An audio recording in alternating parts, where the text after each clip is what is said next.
আমিন বলেন। মাশাআল্লাহ মাশাআল্লাহ। সেই পাহাড়ের বাঁকে বাঁকে আমার কথাগুলো চলে এসেছে ফাঁকে ফাঁকে, না? আমি মুগ্ধ, আমি অভিভূত যে আপনারা আমাকে হৃদয় দিয়ে ভালোবাসেন। আমি ছোট্ট একটা মানুষ, আপনাদের ভালো কোনো আলেম না, কিন্তু বাংলাদেশের মানুষের ভালোবাসা আমি পেয়েছি। এটা আমার সবচেয়ে বড় পুঁজি, এটাই আমার সবচেয়ে বড় সম্পদ। আপনারা জানেন যে আমার নামের সাথে সবাই খেয়াল করেছেন পীর সাহেব দুটা শব্দ আছে, পীর সাহেব। আমার দাদা ছিলেন ফুরফুরার একজন বড় পীর, ফুরফুরা সিলসিলা একজন বড় পীর। আমার আব্বা 1985 সালে ইন্তেকাল করেছেন। আব্বার ইন্তেকালের পরে 1998 সালে, প্রায় 13 বছর পরে আমার দাদা ইন্তেকাল করেছেন। তা আব্বা না থাকার কারণে দাদা আমার উপরে দায়িত্ব দিয়েছেন। তা আমি দাদাকে বললাম, দাদা আমি তো পীর সাহেব হতে চাই না। তো দাদা চল করছে সব জায়গায় পীর সাহেব লইয়া ফিরি। একজন পীর সাহেব হলে নাতি ফতি ফলার করে না ঝিয়ার করে, মানে ফিরের অভাব নাই, মাজারের লেগে আটন যায় না, সিফাই সাফাই লাইল হইল ফিরারের লেগে সবাই পাগল। আর আমার নাতি পীর সাহেব হতে চায় না। আমি বললাম যে দাদা আমি পীর সাহেব হতে চাই না। হয় কেন? আমি যে পীর সাহেব দেখতে দেখতে আমি অতিষ্ঠ। বাংলাদেশে আমি যত পীর সাহেব দেখছি, অধিকাংশ পীর সাহেব দেখছি বইয়া বইয়া খায়। পীর সাহেবের কোনো চাকরিও নাই, গৃহস্থিও নাই, অটোও চালায় না, সিএনজিও চালায় না, বইয়া খায়। রিক্সাওয়ালার না টেহা দেয়, মগিন্নি বেডের না টেহা দেয়, বালাটা না হেঁটে বইয়া বইয়া খায়। ঠিক কিনা কম? আমার লজ্জা লাগে। হাত আছে, পা আছে, নাক আছে, মুখ আছে, চোখ আছে। একটা লোক মাটি কাটলেও তো ডেলি 500 টাকা পায়। পাহাড়ে গিয়ে লাকড়ি একটা কান্দ করে নিয়ে মানিক শনি বেচলেও তো 2000 টাকা বেচতে পারে। এই মানুষটা বইয়া বইয়া খাইব আর হগিন্নি বাড়ি টেহা দিব, সেই টেহাতে বইয়া খাইব। এটা আমার লজ্জাই লাগে। আর খাইতে খাইতে খাইতে খাইতে বাংলাদেশে এমন অনেক চিকিৎসা দেখবেন যে তেজে বইয়া রয়েছে, মনে হয় 10-12 জন বইয়া রয়েছে।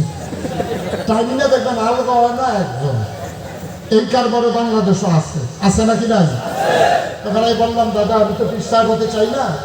আমি কষ্ট করে খাওয়াই না মানুষ, লেখাপড়া করছি, মেহনত করে খাবো, চাকরি করে খাবো, দরকারটা কি? দাদা আমাকে বললেন, তুমি কেমন পীর সাহেব হতে চাও? আমি যে সমাজ বদলে দিতে পারে, যে পীর সাহেব যে দরবার সমাজ বদলে দিতে পারে, মানুষের নৈতিক পরিবর্তন ঘটাতে পারে, আমি সেই পীর সাহেব হতে চাই। আলহামদুলিল্লাহ বলবেন না? দাদা ফাইন, আমি এমনই চাই। তো আমাকে বললো কি লাগবে তোমার? আমি বললাম আমার কিছু জমি লাগবে। তো দাদা তো ধনী মানুষ ছিলেন না, দাদা আমাদের 9 শতক জমি দিচ্ছেন দরবারের জন্য। আমি তখন দাদার ইন্তেকালের পরে জমি কিনা শুরু করলাম। জমি কিনা হয়ে গেল 18 একর 1800 শতক। কয় শতক? 18 শতক। আরে 1800 শতক জমিন কিনলাম। আমার এখানে 10টা প্রতিষ্ঠান, একটা খানকা, একটা দাখিল মাদ্রাসা, নুরানি মাদ্রাসা, হাফিজিয়া মাদ্রাসা, ধাতব্য চিকিৎসালয়, গণপাঠাগার, গবেষণাগার, ছাত্রাবাস, ইয়াতিমখানা, মসজিদ। আলহামদুলিল্লাহ বলুন না? আমার মসজিদটা কিনে এরকম মাত্র কয়েকশো লোক জায়গা হয়। তাবিজে জমা পড়াই সবাই জানে ফেলছে। তো লোকজন আইসা আমার নিয়মিত মুসল্লি ছাত্ররা ঢোকার আগে ওনারা আইসা দখল দিয়ে ফেলে। তা আমার মুসল্লি ছাত্র যারা, তারা বাইরে বালিতে কাদাতে পানিতে নামাজ পড়ে। তা আমিও ভিতরে জায়গা পাই না, যেহেতু ইমাম সাহেব কাল্লিদা পাই না, হলে আমিও বাইরে নামাজ পড়ব। এই মসজিদটা আমি চিন্তা করলাম, যখন হাজার হাজার মানুষ আসে, দৃষ্টিনন্দন স্থাপত্য শৈলী মণ্ডিত, মুসলিম বিশ্বের এক অনন্য নিদর্শন, যে প্যাটার্নে কেউ এখনো মসজিদ করেনি, আমি আমার একটা মসজিদ বানাতে চাই। ইঞ্জিনিয়ারদেরকে বললাম, ওরা ড্রয়িং করে নিয়ে আসলো।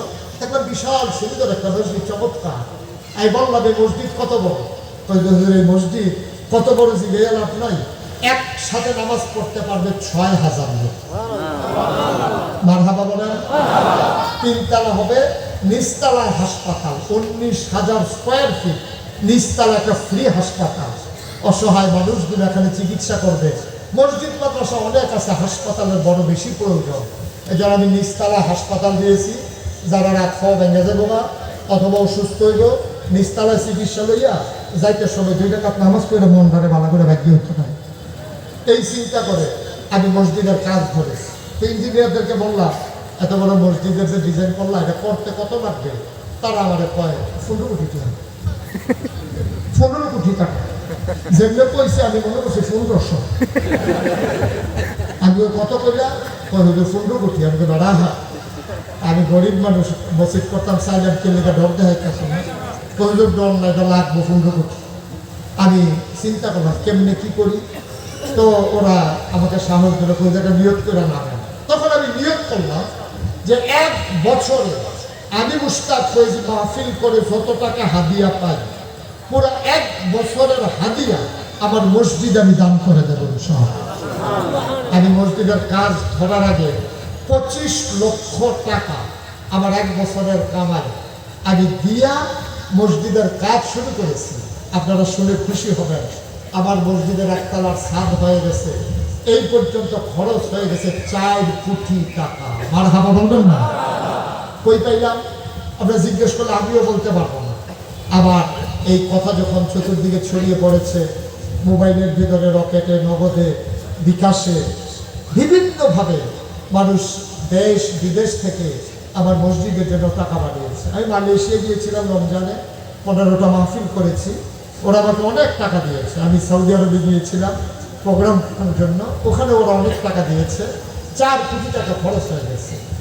আমি খুব ভয় পাই মাঝে মাঝে। এখন একতলার ছাদে উঠে আকাশের দিকে তাকাই, আমি চোখের পানি ছেড়ে দিই। রাত্রে 2টা 2:30 মাহফিল শেষ করে যখন যাই, আমি আল্লাহর সাথে কথা বলি, আল্লাহ আমি যদি মরে যাই, তোমার এই ঘর মসজিদ কে করবে? আমাকে যত মানুষ চিনে, আমার ছেলেদেরকে যত মানুষ চিনে না, আমার এই মসজিদকে আটকে যাবে? মাওলা তোমার কাছে একটা দরখাস্ত, যে আমাকে তো মৃত্যু